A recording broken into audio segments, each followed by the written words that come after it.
মেরে এবার রেডি করে নিয়ে মরুভূমির মধ্যে দিয়ে হেঁটে যায়।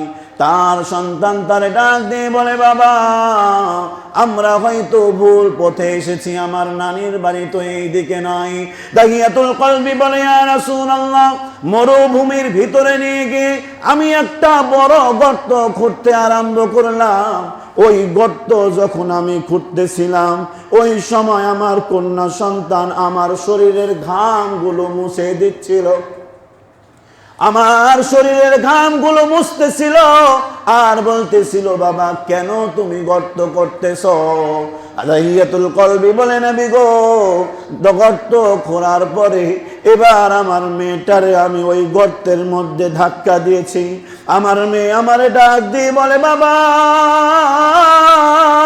বুঝেছি তুমি আমারে এই গর্তের মধ্যে মেরে ফেলবে।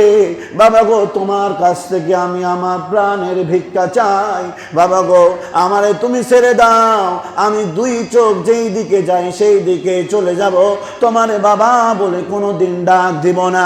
দাহিয়াতুল কলবি বলে, সেই সময় আমি পাষাণ হয়ে আমি আমার সন্তানের মাথায় এক পাথর দিয়ে আঘাত করেছি। নবী গো, আমার সন্তানের রক্তগুলো আমার শরীরে লেগে গিয়েছিল। ওই অবস্থায় আমি আমার সন্তানকে মাটির নিচে দেবে রেখে দিয়েছি। ইয়া রাসূলুল্লাহ, ঈমান গ্রহণ করে হয়তো মুসলমান হয়েছি, নিজের মনের মধ্যে বারবার ওই ডাক আমার কানে আজ পর্যন্ত বাজে। আমার সন্তান হয়তো আমার আজ পর্যন্ত ক্ষমা করে নাই। দাহিয়াতুল কলবি আল্লাহর পয়গম্বরকে ডাক দিয়ে বলে, নবী গো, ঈমান গ্রহণ করার আগে আমাদের জাহিলিয়াতের যুগের সভ্যতা ছিল এইরকম। কন্যা সন্তান জন্ম নিলে সেই ব্যক্তিকে ছোট ভাবে দেখা হয়।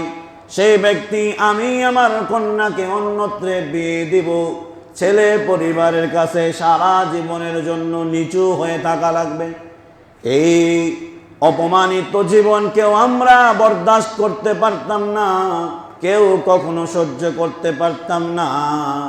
আমার স্ত্রীর গর্ভে সন্তান আসলো, ব্যবসার জন্য আমি সিরিয়ায় যাব। আমার স্ত্রীর কাছে বলে গেলাম, তোমার গর্ভে যে সন্তান রয়েছে, এই সন্তান যদি মেয়ে হয় তাহলে তারে মেরে ফেলবে, জীবন্ত অবস্থায় তারে পুঁতে দেবে, ছেলে হলে তারে সুন্দরভাবে লালন পালন করবে, আমার রেখে যাওয়া সম্পদ থেকে তার জন্য খরচ করে তারে লালন পালন করে বড় করবে। দাহিয়াতুল কলবি ডাক দিয়ে বলে, নবী,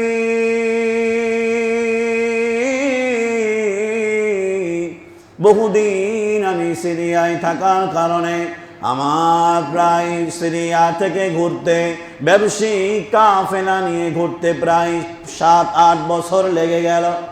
7-8 বছর পরে আমি আমার বাড়িতে এসেছি।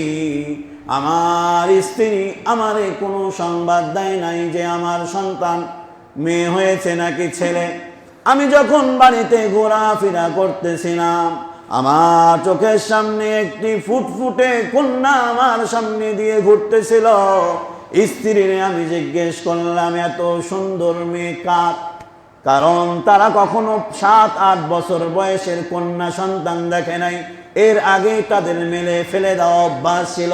7-8 বছরের একটা সন্তান দেখে দাহিয়াতুল কলবির মন নরম হয়ে গিয়েছে। স্ত্রী স্বামীর কাছে এই কথা ওই সময় বলতে পারে নাই, স্বামী গো, ওই যে তুমি ব্যবসার কাজের জন্য যখন গিয়েছিলে, আমার গর্ভে রেখে যাওয়া সন্তান এইটা। দাহিয়াতুল কলবির স্ত্রী এই কথা বলতে পারে নাই। স্বামীরে ডাক দিয়ে বলে, স্বামী, এই সন্তান আমাদের পাশের বাড়ির একজনের। দাহিয়াতুল কলবি বলে, ইয়া রাসূলুল্লাহ, আমি সেটাকেই মেনে নিয়েছিলাম। কিছুদিন পরে আমার স্ত্রী আমারে রাত্রিবেলা ডাক দিয়ে বলে, স্বামী গো, পাশের বাড়ির যে মেয়েটা তোমার কাছে আসে, তুমিও তারে নিয়ে খেলাধুলা করো, এই মেয়েটারে তোমার কেমন লাগে? দাহিয়াতুল কলবি বলে, আমি আমার স্ত্রীরে বলেছি তার সাথে খেললে এই কন্যার সাথে খেলাধুলা করলে আমার অন্তর জোড়ায় যায়। স্ত্রী ওই সময় আমার ডাক দিয়ে বলে, স্বামী গো, ওই আপনার রেখে যাওয়া কন্যা সন্তান, এইটা আমার আপনার কন্যা সন্তান। দাইয়াতুল কলবি বলে, ইয়া রাসূলুল্লাহ, এই কথা শোনার পরে আমার ভিতরের হিংস্র মানুষ জেগে উঠল। সারা রাত্রি আমি ঘুমাইতে পারি নাই। সকালবেলা আমি আমার স্ত্রীর ডাক দিয়ে বললাম, রে স্ত্রী, আমি আমার মেয়ের নিয়ে তার নানি বাড়ি অথবা কোনো জায়গায় বেড়ানোর জন্য যাব, তুমি তারে রেডি করে দাও। মেয়ের এবার রেডি করে নিয়ে মরুভূমির মধ্যে দিয়ে হেঁটে যায়। তার সন্তান তারে ডাক দিয়ে বলে, বাবা, আমরা হয়তো ভুল পথে এসেছি, আমার নানির বাড়ি তো এই দিকে নয়। দাহিয়াতুল কলবি বলে, ইয়া রাসূলুল্লাহ, মরুভূমির ভিতরে নিয়ে গিয়ে আমি একটা বড় গর্ত খুঁড়তে আরম্ভ করলাম। ওই গর্ত যখন আমি খুঁড়তেছিলাম, ওই সময় আমার কন্যা সন্তান আমার শরীরের ঘামগুলো মুছে দিচ্ছিল। আমার শরীরের ঘামগুলো মুছতেছিল আর বলতেছিল, বাবা, কেন তুমি গর্ত করতেছ? দাহিয়াতুল কলবি বলে, নবী গো, গর্ত খোঁড়ার পরে এবার আমার মেয়েটারে আমি ওই গর্তের মধ্যে ধাক্কা দিয়েছি। আমার মেয়ে আমারে ডাক দিয়ে বলে, বাবা, বুঝেছি তুমি আমারে এই গর্তের মধ্যে মেরে ফেলবে। বাবা গো, তোমার কাছ থেকে আমি আমার প্রাণের ভিক্ষা চাই। বাবা গো, আমারে তুমি ছেড়ে দাও, আমি দুই চোখ যেই দিকে যাই সেই দিকে চলে যাব, তোমারে বাবা বলে কোনোদিন ডাক দিব না। দাহিয়াতুল কলবি বলে, সেই সময় আমি পাষাণ হয়ে আমি আমার সন্তানের মাথায় এক পাথর দিয়ে আঘাত করেছি। নবী গো, আমার সন্তানের রক্তগুলো আমার শরীরে লেগে গিয়েছিল। ওই অবস্থায় আমি আমার সন্তানকে মাটির নিচে দেবে রেখে দিয়েছি। ইয়া রাসূলুল্লাহ, ঈমান গ্রহণ করে হয়তো মুসলমান হয়েছি, নিজের মনের মধ্যে বারবার ওই ডাক আমার কানে আজ পর্যন্ত বাজে। আমার সন্তান হয়তো আমারে আজ পর্যন্ত ক্ষমা করে নাই।